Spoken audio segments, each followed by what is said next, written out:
جب تک آپ امپروو نہیں کریں گے آپ آگے نہیں جا سکتے. بڑے لوگ کہتے ہیں سر میں اسی مشکل میں گرا ہوں جس مشکل میں 3 سال پہلے گرا ہوا تھا, اور میرے کان کچھ اور سنتے ہیں. مجھے لگتا ہے وہ کہہ رہے ہیں کہ سر 3 سال سے میں اس مشکل میں نے سیکھا نہیں ہے, ابھی تک نہیں سیکھا تو وہ مشکل گلے پڑی ہوئی ہے.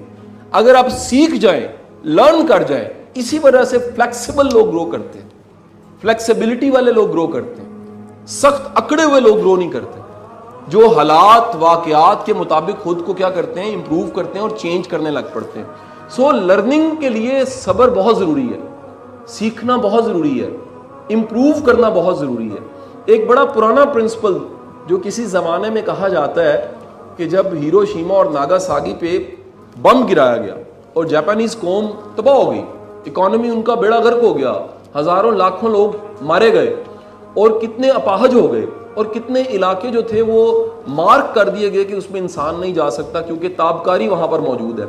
تو جاپان کی اکانومی جب تباہ ہو گئی تو جاپانیوں نے, یہ ہسٹری یہ بتاتی ہے کہ مل کے سوچا کہ اب ہم کیا کریں. تو انہوں نے جہاں پر ڈپلومیٹک پلان سوچے کہ اب ہم نے جنگ نہیں لڑنی, ہم نے اپنے پیسے فوج پہ نہیں خرچنے, وہیں انہوں نے ایک یہ بھی پلان کیا کہ اب ہمیں ساری کی ساری اپنی انرجی ایجوکیشن پہ لگانی ہے.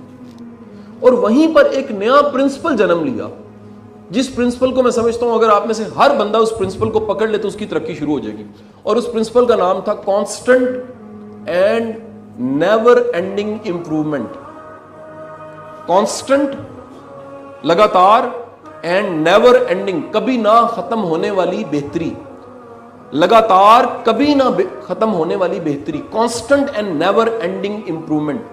آپ یقین کیجئے یہ پرنسپل اپنانے کے فقط 15 سے 20 سال بعد دنیا میں سوئی کے اوپر بھی میڈ ان جاپان لکھا ہوتا تھا بک جاتی تھی. ابھی بھی آپ دیکھ لیں جاپانی گاڑی کی حالت بہتر ہے. ابھی بھی مجھے چند دن پہلے کوئی تصویر دکھا رہا سوشل میڈیا پہ بڑی وائرل ہوئی کہ لوکل مینوفیکچر اسمبل ہوئی گاڑی جو تھی اس کا ایکسیڈنٹ ہوتا ہے اور درمیان میں ایک جاپانی کار تھی اور آگے پھر جو لوکل کار تھی, تو جو درمیان والی تھی آپ جانتے ہیں وہ زیادہ ہٹ ہوتی ہے, تو سب سے زیادہ پیچھے والی ہٹ ہوئی تھی, سیکنڈ نمبر پہ زیادہ ہٹ آگے والی ہوئی تھی, اور درمیان والی پہ تھوڑے سے ڈینٹ پڑے ہوئے تھے اور بمپر اترا ہوا تھا. اس نے کہا یہ ہے جاپانی گاڑی. ابھی بھی آپ جا کے دیکھیں آپ کے بڑے بوڑھوں میں انکل چچا وغیرہ جو آج سے 15-20 سال 25 سال پہلے سعودیہ سے, قطر سے, عراق سے, گلف سے آتے تھے, وہ جاپان کا بنا ہوا ٹی وی لاتے تھے, وہ جاپانی استری لے کر آتے تھے, وہ جاپانی جوسر لے کر آتے تھے, اور وہ جاپان کی چیز آپ کہتے تھے جی دنیا میں سب سے بیسٹ پروڈکٹ جو مینوفیکچر ہوا ہے اور کوالٹی کے اعتبار سے کوئی چیز ہے تو وہ کیا ہے, وہ جاپانی چیز ہے. کیوں ہے؟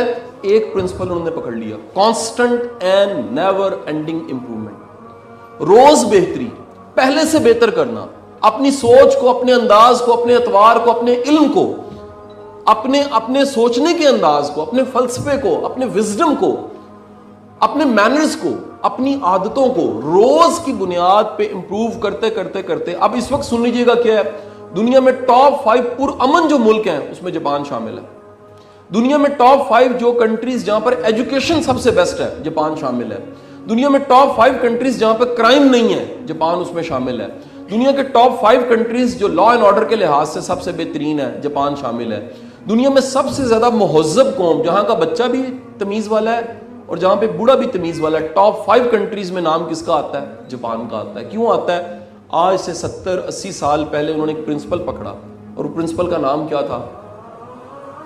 Constant and never ending improvement. آج اندازہ لگائیں جھوٹا لکھا جاتا ہے نا کسی چیز پہ, میڈ ان جاپان وہ بک جاتی ہے. میڈ ان جاپان جھوٹا پرنٹ کر دینا وہ بک جاتا ہے. یعنی جاپان کا ورڈ جو ہے وہ کیا ہو چکا ہے؟ وہ برانڈ ہو چکا ہے, صرف ایک پرنسپل کی وجہ سے.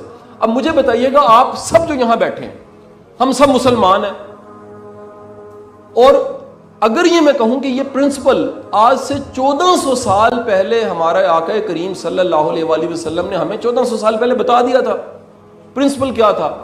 آپ نے فرمایا ہلاک ہے وہ شخص جس کا آج کا دن پچھلے دن جیسا ہے. یعنی ہلاکت کیا ہے؟ وہ ضائع ہو گیا, ڈسٹرائے ہو گیا, اس کی ترقی رک گئی, وہ خسارے میں چلا گیا. جس کے 2 دن کیا ہو گئے؟ ایک دن اور دوسرا دن ایک جیسے ہو گئے. اور ہم ذرا دیکھیں, ہم ویسے کے ویسے ہی ہیں. آپ کو بڑے لوگ ملیں گے ان میں کوئی تبدیلی نہیں آئی. وزن کم ہو جائے گا, وزن بڑھ جائے گا, یہ تو ہمیں پتہ ہے. سکن کالی تھی گوری ہو جائے گی, یہ پتہ ہے. ٹھیک ہے جی. پہلے سمارٹ نہیں تھے اب سمارٹ ہو گئے ہیں, پتہ ہے. پہلے پڑھے لکھے نہیں تھے اب پڑھے لکھے ہو گئے ہیں, پتہ ہے. لیکن اگر ریالٹی میں دیکھیے گا تو ہم سب سے زیادہ پیچھے ہیں سیلف امپرومنٹ میں یہ پاس یہاں ماڈل ٹاؤن میں رہتا ہوں, صبح میری گاڑی نکلی ہے, میں نے 9 بجے آفس پہنچنا تھا, 15 منٹ اس سے جو اگلا اشارہ ہے, اس سے اگلا اشارہ, اس پہ گاڑی اس لیے اسٹرک رہی. جو ثاقب اظہر صاحب نے کہا کہ کسی قوم کو دیکھنا ہے کتنی مہذب ہے, تو یہ دیکھیے وہ اشارے پہ ان کی حالت کیا ہوتی ہے, ٹریفک میں ان کی حالت کیا ہوتی ہے. اور فقط لائٹ آج کل کیونکہ زیادہ جا رہی ہے, اشارے کی لائٹ آف تھی اور وارڈن نہیں پہنچا تھا, میں دیکھ رہا کہ جس کو اتنی سی اسپیس مل رہی ہے نا, وہ اس میں گاڑی گھسا رہا ہے, اور سارے اسٹرک ہیں, ہر کوئی گینگ گینگ ہارن بوریاں ڈال رہا ہے ایک دوسرے کو, آنکھیں باہر نکال کے دکھا رہا ہے, چہرے کھچے ہوئے ہیں, ہر کو کہہ رہا ہے بس میں نے پہنچنا ہے, کوئی کسی کو اسپیس دینے کو تیار نہیں ہے. اور 15 منٹ کے بعد وارڈن آتا ہے, 2 منٹ کے اندر اندر ٹریفک کھلتی ہے, سارے اپنی اپنی منزل پہ پہنچ جاتے ہیں. یہ رویہ آپ کو یہاں پر ملے گا, جاپان میں نہیں ملے گا. وہاں پر بچہ بھی کوڑے کا ٹکڑا نیچے نہیں گراتا. وہاں پہ رات 3:30 بجے میرے ایک دوست نے مجھے بتایا, ان کی فلائٹ جب اتری اور وہ اپنے ہوٹل کی طرف جا رہے تھے, تو رات کے 3:30 بجے اشارے پہ جہاں پر کوئی بھی نہیں تھا, ٹیکسی والے نے گاڑی لگا دی.